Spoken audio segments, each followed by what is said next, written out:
listening to Hotel Bar Sessions, the podcast where three philosophers sit down at the end of a long conference day to chop it up at the hotel bar, which, as we all know, is where the real philosophy happens. Hello, listeners, and welcome back to a new episode of Hotel Bar Sessions. My name is Leigh Johnson, and I am joined by my fabulous co-hosts, Jen Kling and Bob Vallier. And today, we are unfortunately going to be talking about war crimes. This is an unfortunate topic, but also a really urgent one, especially given our president's proclivities on the social medias. So let's get some drink orders and put some tunes on the jukebox. Bob, let me go to you first. Well, it's a sunny, pleasant day here in Paris, so I want to sit out on the terrace and have a Aperol Spritz, please. Ooh, nice. On the jukebox, let's put the classic by Edwin Starr, great protest song, War, What Is It Good For? Yeah. What is it good for? Absolutely nothing. Yeah. What is it good for? Absolutely nothing.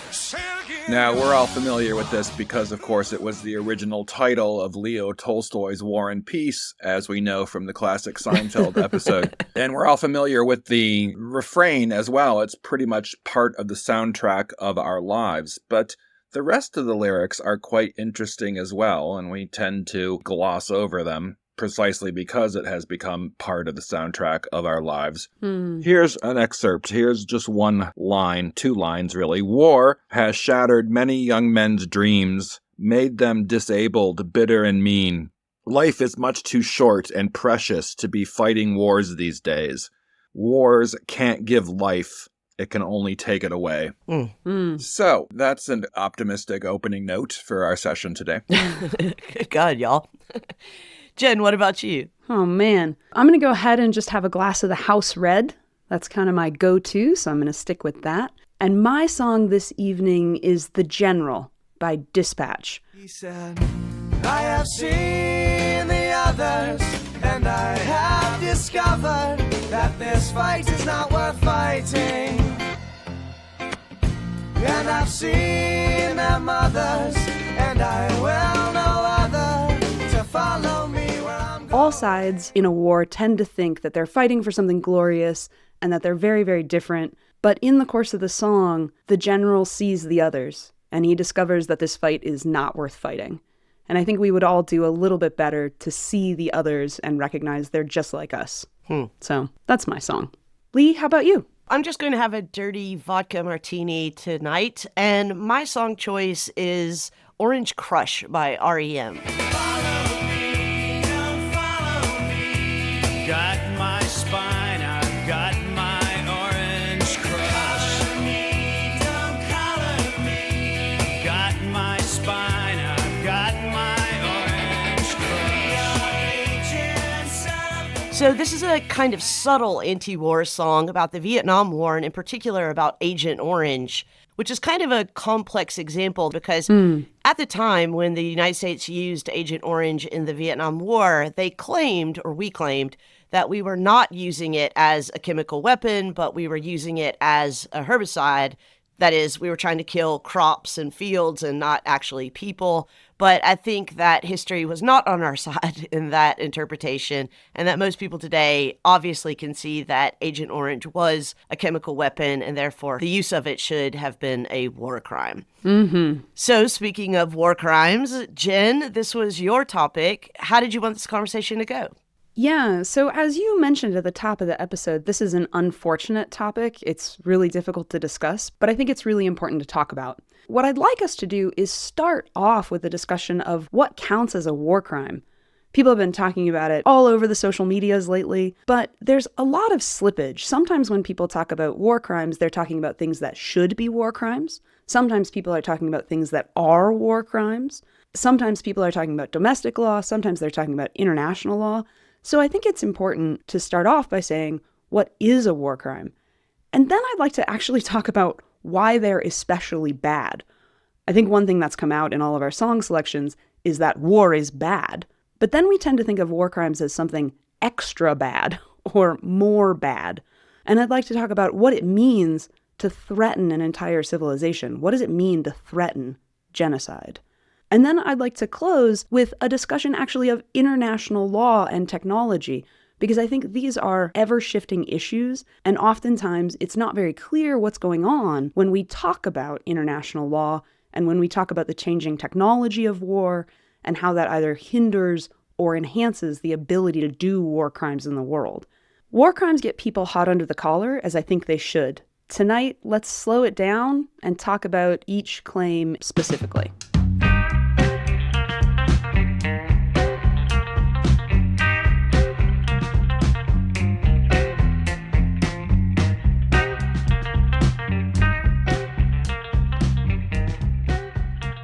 So let me start with just a question. We have laws that define for us what war crimes are. These came into existence after World War II because of the atrocities that were committed during World War II. They introduced a new legal language. They introduced a new conceptual language.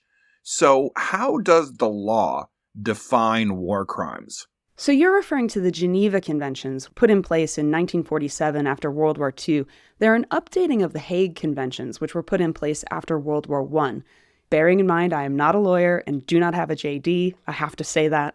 International law defines a war crime as either an aggressive war, so aggressive wars in international law are crimes, and then actions in war that are criminal are any intentional targeting or attacking of civilians, any use of cruel and unusual weapons, and any cruel and unusual punishments like torture, either of soldiers or civilians.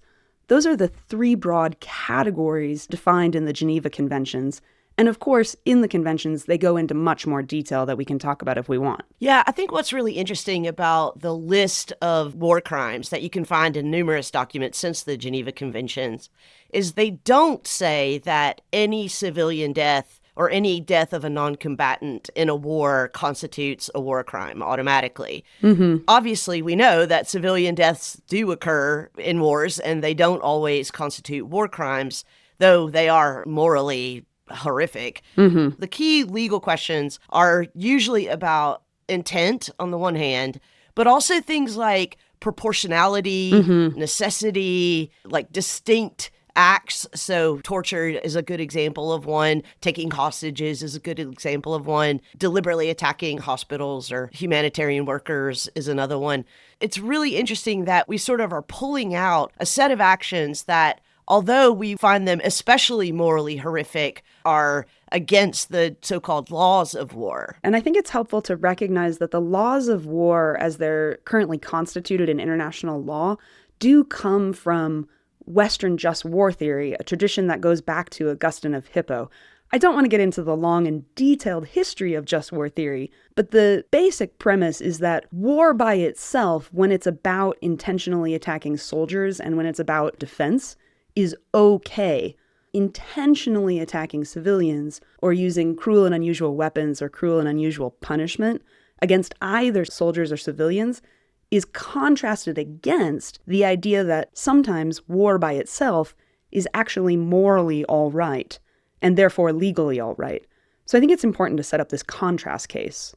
So you said earlier that aggressive wars were barred by the Geneva Convention and hence arguably criminal. Mm-hmm. On my reading then, Russia's invasion of Ukraine would be an aggressive war, arguably a criminal international action, whereas the United States joining with Britain and Free France during World War II to liberate Europe on one front and then to stop Japanese aggression on the other front in the name of a humanitarian ideal was a defensive war and hence justified under just war theory. Is that correct? Yeah. That's exactly right. And those are two really helpful cases. So, of course, Vladimir Putin and Russia are going to argue that their invasion of Ukraine is a defensive war. So it turns out when you make defensive war legal and aggressive war illegal, every single country everywhere is going to argue that their aggressive wars are actually defensive wars. But largely, legal scholars and just war scholars have agreed that Russia's invasion of Ukraine was an aggressive war, and thereby illegal from the get-go, right? And once something is illegal from the get-go, everything that happens in that war is also arguably illegal or at the very least immoral.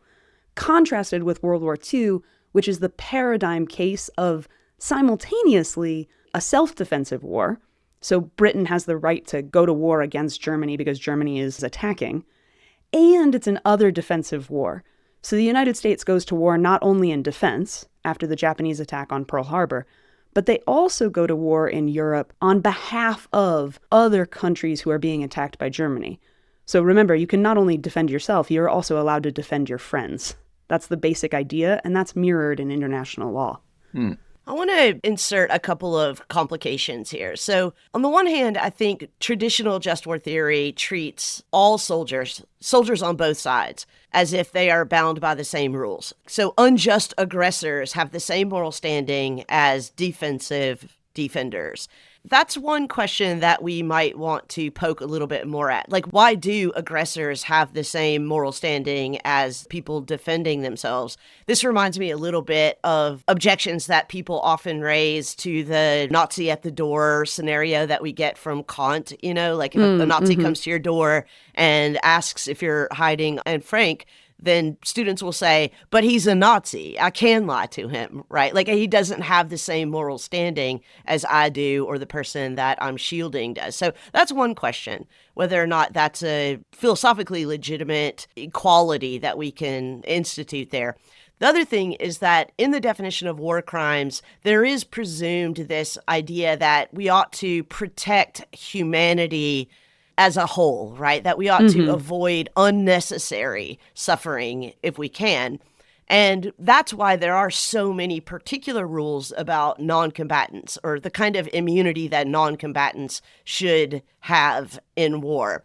You know, I think that that's a good rule. I think that it should be a war crime to attack non-combatants, but it's worth teasing out. Like, why should civilians be protected absolutely? And what counts as a civilian in a modern military context? I mean, this was, of course, one of the arguments of the United States in Vietnam. They would say, we don't know who the civilians are and who the enemies are. So you've put your finger on one of the biggest debates in contemporary just war theory that's also currently getting worked out in the law because the law is not as articulated as we might want it to be here. So traditionalists in just war theory are going to say that there's a bright line between soldiers and civilians.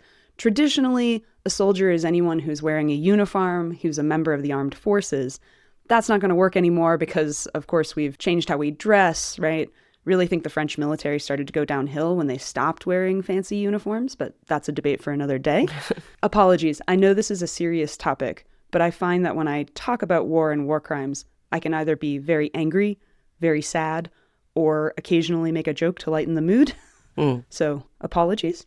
But the moral equality of combatants, that's the idea that soldiers on all sides of a war are morally equal. So it doesn't matter whether you're a member of the aggressive state or the defensive state. If you're a soldier fighting in the war, you have the same rights and obligations on both sides. That's the traditionalist view. It says, look, there's a difference between the people who decide to go to war and the people who actually fight the war. The people who actually fight the war often have no say in whether or not their country goes to war. That's the origins of this idea that combatants on both sides are equal. So whether he's a Nazi or not doesn't matter. He's a soldier just like everybody else who got more or less coerced into fighting. Whether he happens to be on the just side or the unjust side is mostly a matter of luck. This is the traditionalist view that's pushed by Michael Walzer. But there are a bunch of contemporary theorists who argue that if you're on the unjust side, then you are morally worse than the combatant on the just side, right? So it is, in fact, worse to be a Nazi. If you're on the unjust side, then everything you do in war is a crime because you shouldn't be fighting anyway. And so that's a huge part of the debate. And this ties into this bright line between combatants and civilians. Traditionally, we tend to say something like, you can't intentionally target civilians. Why not? Because they're innocent in the relevant sense. They're not trying to hurt you. And if they're not trying to hurt you, you can't try and hurt them. Contrast that with soldiers or warfighters who are materially trying to injure and kill you. The thought is, if they're threatening you, you can threaten them right back. That's why we distinguish between civilians and warfighters. We say the civilians just happen to live there. in some strong sense, they're just in the way. And so to target them would be wrong. In the same way that if I'm walking down the street, Leigh, and I see you, I can't just attack you. You're not doing anything to me. Mm-hmm. By contrast, if you take a swing at my nose, I can defend myself perhaps by swinging at you first. Well, you can't defend yourself by swinging at me first. There's a temporal cause and effect loop there.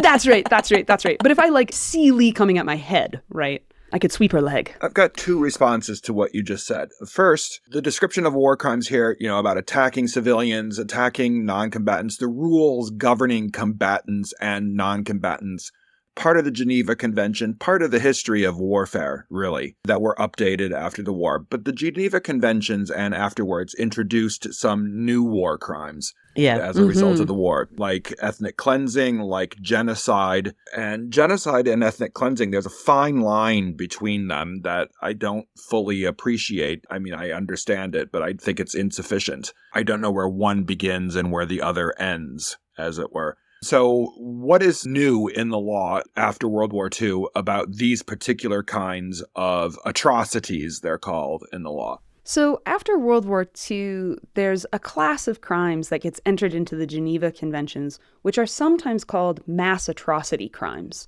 These are crimes that intentionally target civilians not one by one, but en masse. So genocide, famously, is the intent to destroy, in whole or in part, a national, ethnic, racial, or religious group. That's the definition of genocide in the law. How that law gets interpreted over the ensuing 80 years is really interesting, and we can talk about that. But I want to speak to your point about the distinction between genocide and ethnic cleansing, because interestingly, ethnic cleansing isn't actually in the Geneva Conventions. That gets introduced as a legal term in the 1990s. After the issues with former Yugoslavia. The argument there is that there's a difference between ethnic cleansing and genocide because ethnic cleansing is just trying to get rid of a group in the sense of getting them away from the land where they currently are. You don't want to destroy the group, you just want them to go somewhere else. Whereas genocide is about destruction. That's the way these things have been worked out in the law. It's kind of a funky line, but that tends to be the legal line. Well, I think the difference between genocide and ethnic cleansing goes back to something that you said earlier about genocide. In general, genocide is the attempt to get rid of a group in whole, not in whole or in part. Ethnic cleansing is in part. Oh, interesting. So ethnic cleansing might look in some way like, I want no more Croatians in this area. There are many different ways that can be accomplished through direct killing or mass rapes or relocations, confinements, etc. So that's ethnic cleansing.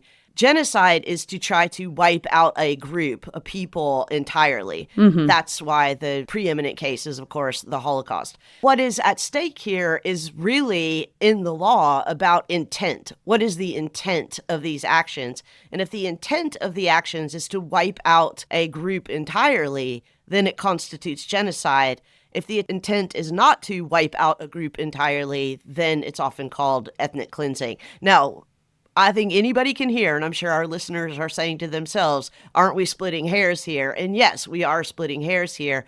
But I do think that this question is a really important one, and it has come up so often since the 90s in various conflicts. This question, is this actually a genocide? Probably most problematically in the 90s when the United States was trying to decide whether or not to step in with aid. In the Rwandan genocide, I think we now are fine calling it a genocide. One of the arguments people in the United States were making was that, but it's not a genocide. The Hutus and the Tutsis are basically the same people. One of them can't be genociding the other. No one really wanted to call it ethnic cleansing either, but at any rate, these kinds of hair-splitting arguments happen in part because what has to be established in order for the accusation of war crimes to land is something about intent. President Trump has upped the ante dramatically by saying Iran's whole civilization will die tonight unless the country's leaders agree to a deal to stop fighting and to open the Strait of Hormuz.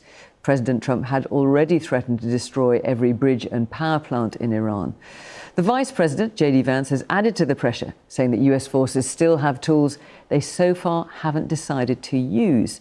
The White House has denied this was a threat to use nuclear weapons.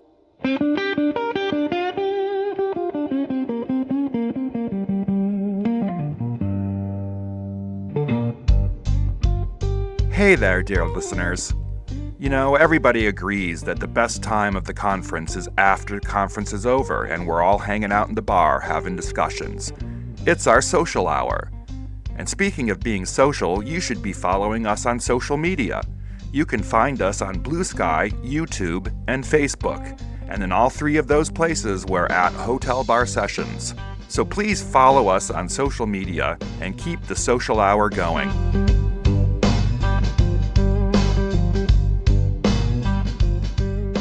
So I think there's actually two things going on when we talk about the establishment of intent. Part of what we're doing is trying to hit that legal standard that's so important to determining whether or not a war crime has been committed. As I noted, it's about the intentional targeting of civilians. When you unintentionally hit civilians but you didn't mean to, we have a name for that. That's collateral damage. I think you can tell from my voice that I'm not particularly sanguine about the idea of collateral damage, but that's how it's talked about in the law of war. But intent is also really important because it structures the political debates that we have. Once you determine intent, you're not only hitting the letter of the law, you're also committing yourself as a country to going over and engaging in other defense. Bob, as you pointed out, World War II was partially other defense, right? The United States entered because they could see the writing on the wall in part. That's not the whole story of World War II, but that's part of it. So I think part of the reason the United States was so hesitant about the Rwandan genocide was because they didn't want to commit themselves militarily. As soon as you set up certain legal standards, people are going to try to get around them as best they can. Yeah, and this brings us to the question of who actually can commit war crimes. And at least in the law, it's only political leaders, well, soldiers can commit war crimes, but in general, it's political leaders or some other iteration of people who have control in the decision-making process. You know, an entire population cannot be charged with committing a war crime simply because their political leaders or their soldiers engaged in war crimes. That's really important. And that's even more important literally today because, as everyone knows, and I hope everyone listening knows, our political leader, the President of the United States, quite literally threatened war crimes in a Truth Social post very recently, where he said he was going to destroy an entire civilization, the people of Iran. That is as close to saying I'm going to commit a genocide without using the word genocide. Two quick add-on questions there. I mean, one is just what's lurking right below what you said. So is the speech act itself, I mean, it's a declaration of intention, certainly, but is the speech act itself a war crime? The mere threat of a madman to drop a nuke, does that by itself constitute a war crime? I wonder. I mean, I don't know. And the second one is he is the president of the United States. We've been talking about state actors the entire time, or at least implicitly. So it invites the question of whether non-state actors, you know, criminal networks, terrorist networks, can be guilty of war crimes as well. Just to the first question really quickly, I don't think that the speech act itself can constitute a war crime, but where it can be useful is later, if he does engage in that act, establishing intent. And it's also worth noting something I mentioned in the first section, and I just want to bring back again. We're here talking about war crimes, so we're deep into the legal issues, because that's the notion of a crime, right? A crime is a legal category. But many just war theorists also want to talk about the morality of this, and they're going to say threatening to commit a genocide is wrong. It's not a crime in the traditional sense, but it is in fact wrong because it's wrong to threaten what it's wrong to do. Especially if you're the head of state or the head of some other recognized political entity and therefore have the power and the ability to actually do it. That's the difference between somebody like Donald Trump threatening genocide and somebody like me threatening genocide. I have no ability to carry that out. He does. That's the contrast. Yeah, and this legality-morality distinction is probably more important today than all the other times that we make this distinction between morality and legality, because what we're talking about here are crimes. They're labeled as crimes. They're labeled as law-breaking activities. So back to Bob's question, can anybody who is not a state actor commit a war crime? I think probably technically not, because non-state actors can't declare war. And you can't declare war against non-state actors, despite our valiant efforts in the early 2000s to declare a war on terror or a war on drugs, right? Like, those aren't really wars. And so the rules of war, the laws of war, don't apply in those situations. Now, does that mean that if we have non-state actors who are, for example, targeting non-combatants or engaging in torture or taking hostages or targeting hospitals and schools, etc., are those actions morally abhorrent? Obviously, yes, they are. Are they war crimes? Could those people be tried at The Hague for war crimes? I think that's a tougher nut to crack. It is. And, I was going to say what motivated that question was, lots of different thoughts, both things that are happening currently and things that happened 25 years ago, 9/11, for example, Al-Qaeda attacking the World Trade Center and Washington, D.C., arguably an act of war. And we did declare war, but on whom? We declared a war on terror. And what does that mean exactly if we're not targeting another specific state actor?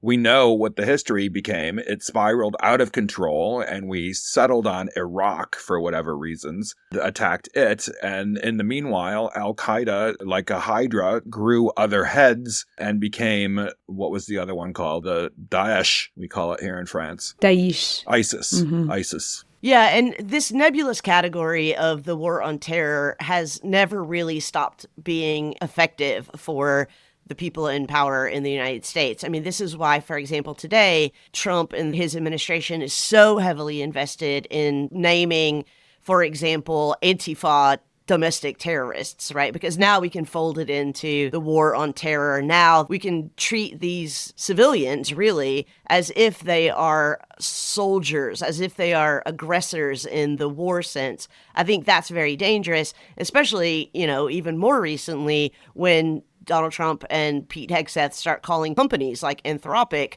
domestic terrorists. That's right. Because they won't let Trump use Claude to launch their drones. I mean, this is where things get very, very, very murky. And I think there we really do have to insist on the difference between legality and morality and say, no, here what we're talking about are moral wrongs. Let's not inappropriately usher them back into the language of war and war crimes where they just aren't well suited. But if I could go back to Donald Trump's tweet for a second, or whatever you call posting something on Truth Social. We shouldn't call it a truth, by the way. I have to tell you that in my 52 years of life, I have never seen something so immediately disqualifying in a leader than announcing his intention to commit war crimes. I'm shocked. I shouldn't be shocked anymore. I have lived in the United States for the past 12 years, but I am absolutely shocked that there wasn't immediately a move on the parts of both parties, the other two branches of government, to remove him from office for that action alone. I completely agree. And it is worth noting that collective punishment, which is what Trump is claiming he wants to do. He's claiming he wants to punish all of Iran for the actions of its leaders, is actually a war crime. That is included in the Geneva Conventions. You have to distinguish when you're engaging in war or when you're engaging in international punishment. You are not allowed to collectively punish the group for the actions of a few. So in point of fact, that part of it is a war crime. Part of what's going on here is that we can recognize war as a wrong. It's abhorrent. It's the mass killing of lots and lots of people. The attempt to do laws of war is the attempt to take something that's extrajudicial, something that's outside of the law, and try to bring it in the law in order to manage it. So that's part of what's going on, I think, with the war on terror. As soon as you say folks are domestic terrorists, things like that, you're trying to put them outside of the reach of the law, and that makes things more dangerous for everybody. So I think it's worth insisting on the importance of law here, and then being really careful about what is and is not illegal, contrasted with how we might use the words colloquially in our everyday lives. And I'm sure Trump would try to defend himself saying, oh, I was just ranting, or I was just on social media.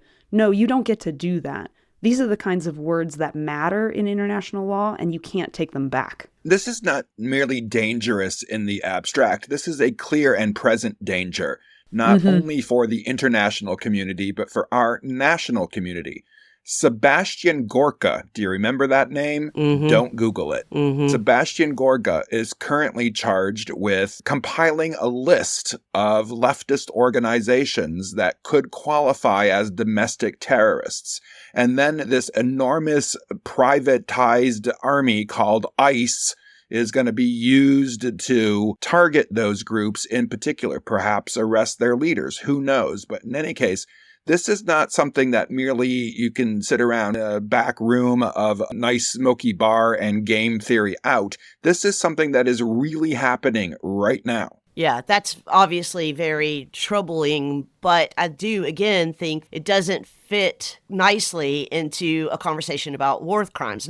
I'm saying that it doesn't fit nicely into our conversation, of course, but you know what I'm saying, that in general, when we're talking about war crimes, part of the advantage of using this language of the war on terror or domestic terrorism is that it gets us out of the legal requirements of war and war crimes. I was wondering if maybe a better instance to look at would be the claim by Israel that its actions that otherwise very clearly fit under the definition of war crimes, so mass starvation, mass relocation, etc., whether Israel's claim that the civilians, the non-combatants in Gaza, for example, are being used by their opponent, by Hamas, as quote-unquote shields. Because of that, the shields, the non-combatants, can be treated as if they were combatants. So Israel's claim is that it's not killing citizens as collateral damage. Hamas is making citizens collateral damage. Well, part of what's going on with Israel is I think that it's just throwing any argument at the wall and seeing what sticks. Because it's worth noting that in 2023, when that genocide started, the Israeli president, Herzog, not the Israeli prime minister, which most folks have heard of, Netanyahu, but the actual president, the first thing he tried to say was that there are no innocent civilians in Gaza.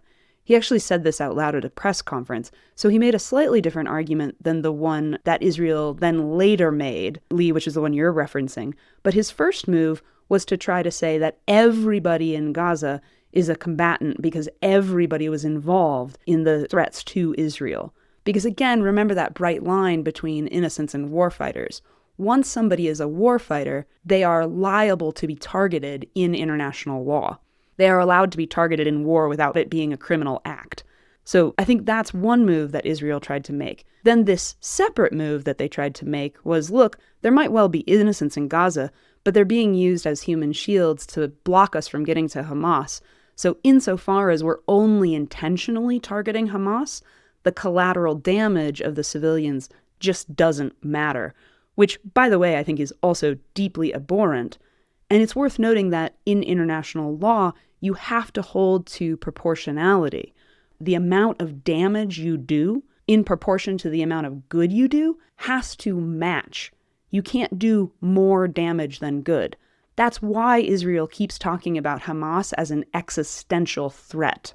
That's the claim that they're trying to make. Yeah, that unfortunately, though, doesn't pan out very well for them logically, right? Because it just makes the argument more obviously a genocidal argument. We need to wipe out an entire people. So I think that's exactly right. And it's worth noting that the ICC did convict Israel of genocidal action here. But I think it is worth playing out the arguments that Israel is trying to make so we can see how they interact with international law and the very category of war crimes.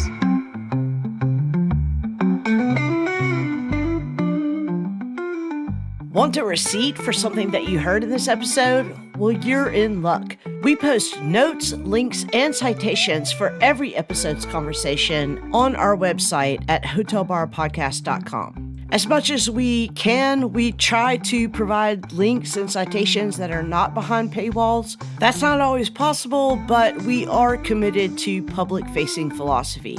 So if you hear anything on this podcast that you're more interested in and can't quite access through any of our episode show notes pages, please do reach out to us.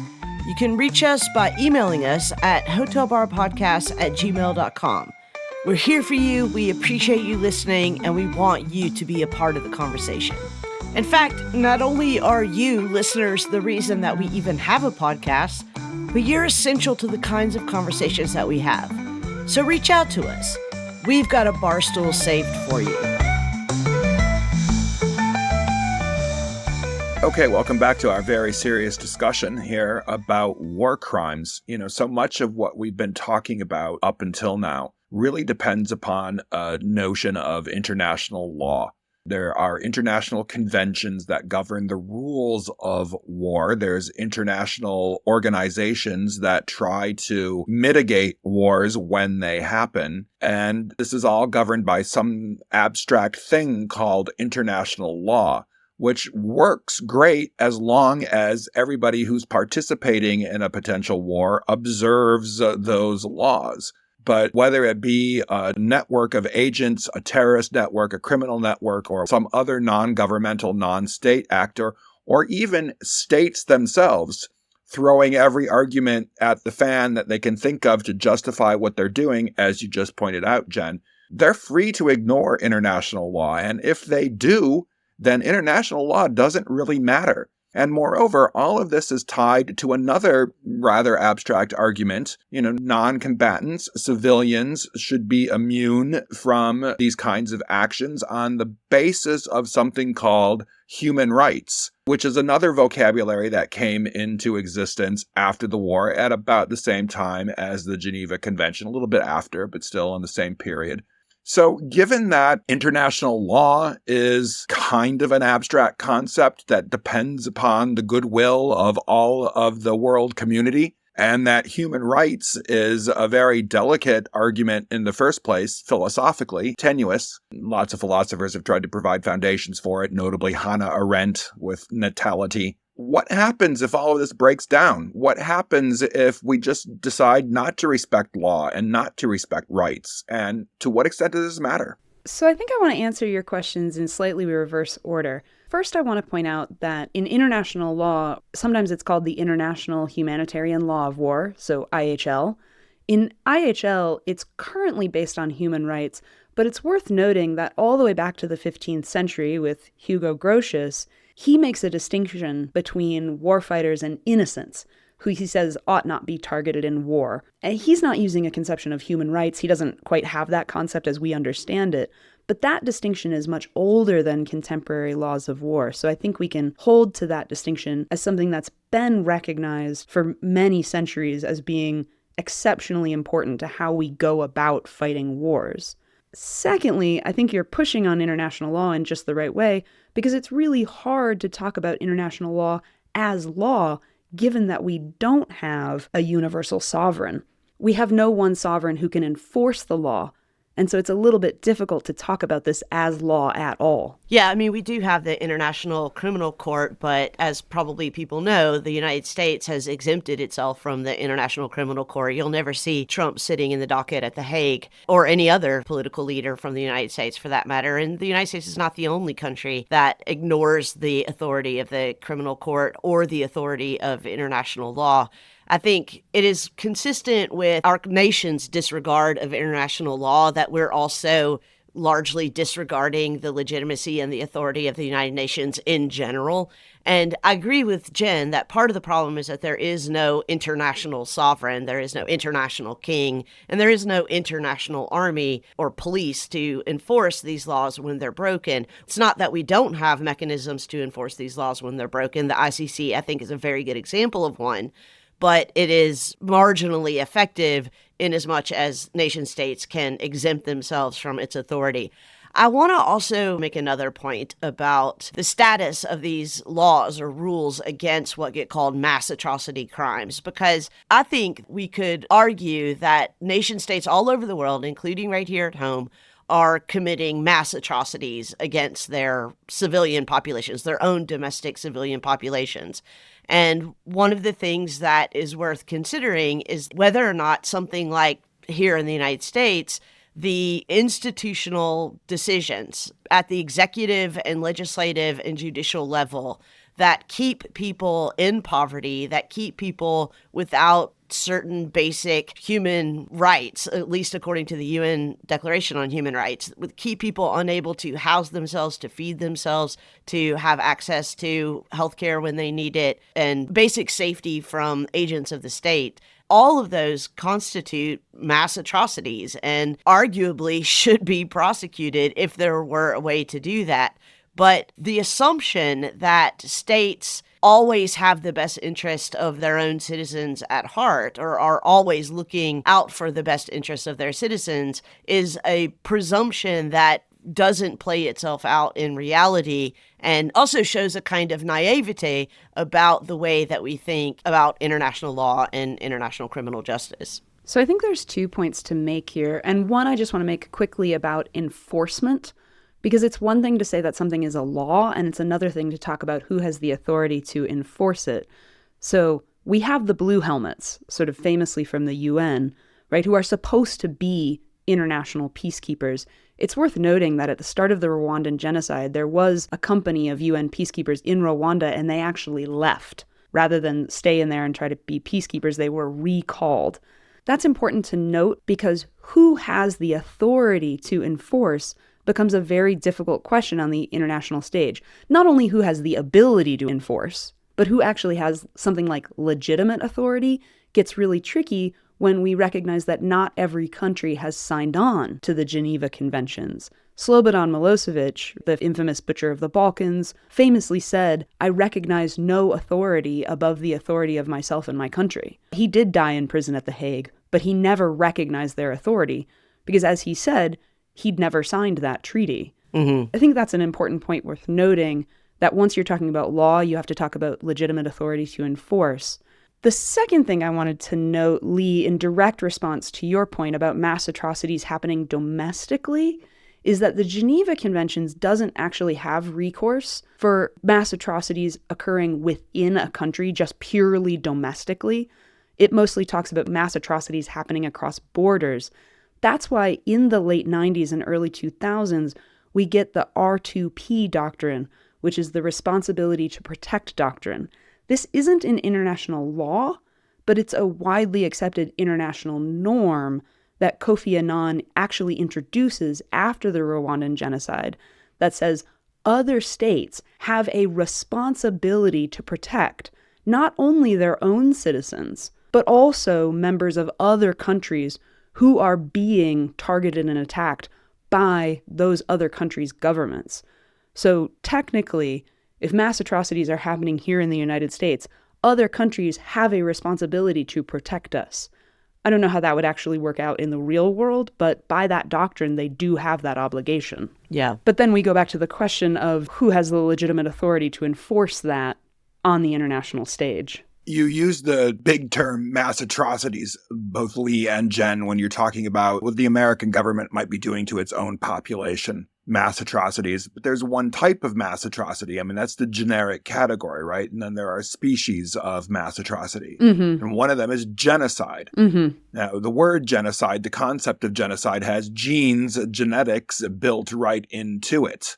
And because, I mean, we can statistically show this, a lot of the types of mass atrocities that Leigh delineated in the list of things that a government does to its own people target a specific group of people who happen to be bound together by a genetic marker. Could one make the argument that the United States is committing genocide internally to its Black population or to its Native American population? Well, obviously, with respect to the Native American population, we do call the Native American genocide a genocide. So that genocide is continuing, and we don't call it a genocide is an inconsistency in our own national reasoning. Another thing to point out is that one of the reasons why political parties are accepted from the list of groups that you can commit a genocide against is because this was largely a compromise at the time that this was being written into international law. And state actors did not want to include groups that are identified by their beliefs as protected groups for obvious reasons, I think. One of the things, going back to your earlier example, Bob, that would be difficult if we saw, for example, the United States start to round up presumed members of Antifa or identify their leaders or imprison them, etc., is that, the United States would argue this is an ideological group. This is not a protected group. And so no state could come in and say, for example, that the United States was enacting a genocide against a group that is identified primarily on the basis of its ideology. Now, here's where things get difficult. If the racial makeup of that group tends to be mostly Black and brown people, then maybe we start to slide into an identification of a group that looks more like a protected group. But again, it just gets really messy. Let's say the group targeted here has all the colors of the rainbow in it. It looks really like America, right? It's a very robustly diverse group of people who are united in their opposition to fascism. Mm-hmm. And the administration starts to target them in various ways, sometimes perhaps lethal ways. Because it's such a diverse group, can it be said they're committing a genocide at that point? If the genetic marker is not shared by everybody? I mean, this is the reason why the word exists. It came out of the experience of the Holocaust. The Jewish group is both a cultural ethnicity and a genetic group, and that genetics is passed through mitochondrial DNA. It's what makes a Jew a Jew. But this is why we have the broad category of mass atrocity crime, of which genocide is one on the list. Certainly the text of the law, you could argue for a reinterpretation. Bob, I think that's part of what you're arguing for, right? So the text of the Geneva Convention includes this notion of a national group, but certainly the way the law has been interpreted is via this biological claim, right? That's how the law has been used. Now, we could argue for a reinterpretation of that, whereby what you're describing would constitute genocide. But we could also say, look, this isn't a genocide, but it's going to be a mass atrocity.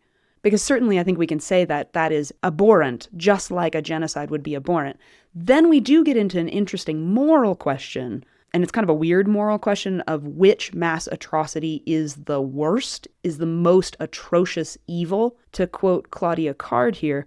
But I think there's a reason why we have different categories in international law. Right. So that we can differentiate between these different kinds of mass atrocities. No, I get that. I was intentionally asking a stupidly absurd question because it strikes me that the argument that's being made right now about whether or not that would be a genocide because, it's your own people and maybe they're genetically diverse or maybe not, is the same argument that was made by the United States in the case of Rwanda. Right. And the Hutu and the Tutsis. Right. And quick peek behind the curtain for our listeners. Jen and I had a big argument about this yesterday about whether or not the genus, the Latin genus in genocide is referring to biological categories, like in the more contemporary sense where we would read gene there. Mm-hmm. Or is it the more ancient sense where genus just meant group, right? Mm-hmm. So that is a live debate still in what exactly counts as a genocide. I know we only have a few more minutes here, but I want to focus on the other half of the word, the side part of the word, the killing part of the word. Because on the one hand, the common understanding of genocide is the intent to wipe a group of people off of the face of the earth, to kill them out of existence physically. But another way to read genocide is to wipe out their culture, to wipe out their language, to make it such that they are no longer identifiable as a group. That's another way to kill a group, not to kill it physically, but to make it not a group anymore, to kill its culture, to kill its language, to kill its capacity to gather, et cetera, et cetera. And I think that that is something that we see much more widely in the world today and even in the United States and is under-recognized as an instance of genocide. Canada actually has a category for this. In Canadian law, this is recognized as cultural genocide. Right. And it's part of how Canada dealt with its residential school program, which of course also happened here in the United States. But we see precisely this, Leigh, in that old quote from the Department of the Interior, which said, "Kill the Indian to save the man." Yeah. That's not talking about literal death, but it is talking about the killing of a culture. And that, to me, I agree, counts as genocide just as much as any other. Yeah, I mean, this was one of the arguments of Jean-Paul Sartre in his short book, Anti-Semite and Jew, where he says one of the problems that the Jews were facing was that the French were happy to recognize the Jew as a human. They said, to the Jew as a human, all rights. To the Jew as a Jew, no rights. There is no Gaza exception, and the extraordinary level of impunity that we have tolerated in the context of Gaza now is spreading. First, we had UNRWA being attacked, then we had other UN agencies, then we had other INGOs. Then when we kill health workers or journalists, they are always labeled being Hamas. Today, they are labeled being Hezbollah in Lebanon. So each time we accepted the fact that there is a justification or a license to kill. In Gaza, we have seen unfolding for 2 years atrocities to the extent that it has given the feeling that this war had no rules. All possible red lines have been crossed, and there have never ever been any consequence, whether diplomatic, political, economic, legal, nothing.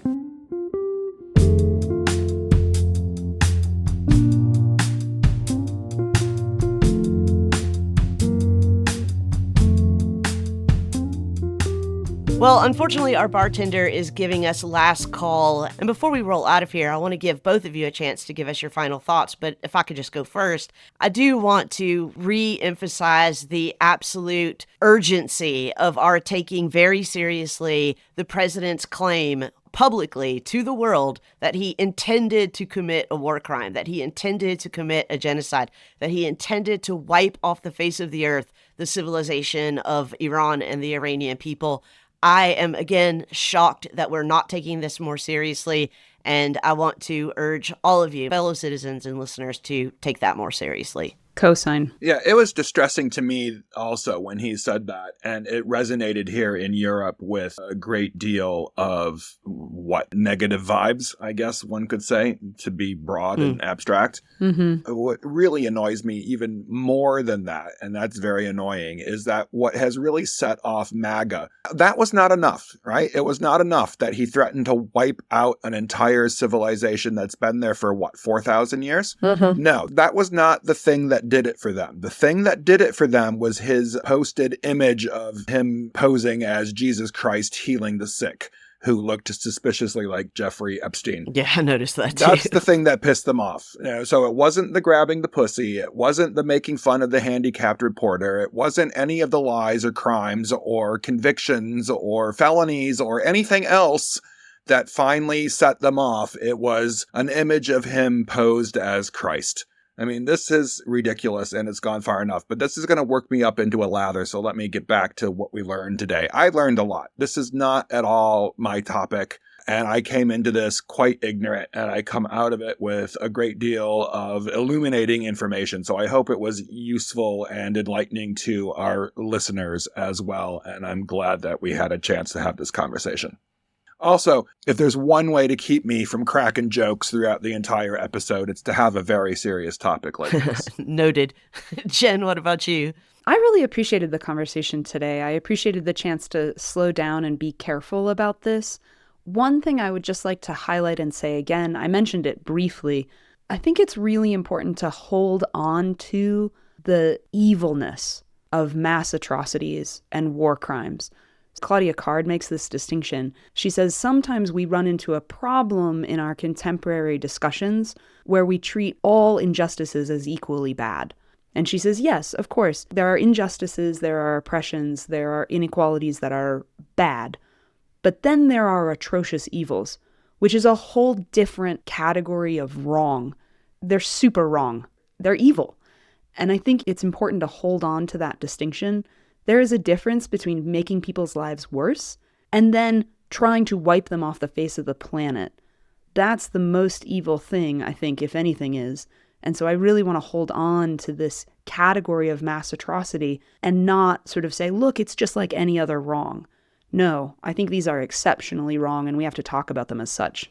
You know, I really agree with the underlying sentiment there, and I do think that mass atrocity is a category that we should hold on to, but I am in principle against the concept of evil or the use of the concept of evil. But hey, maybe that's a topic that we could discuss on another podcast. I was going to say, topic for another day. That might keep the jokes out of Bob's mouth for another hour. So at any rate.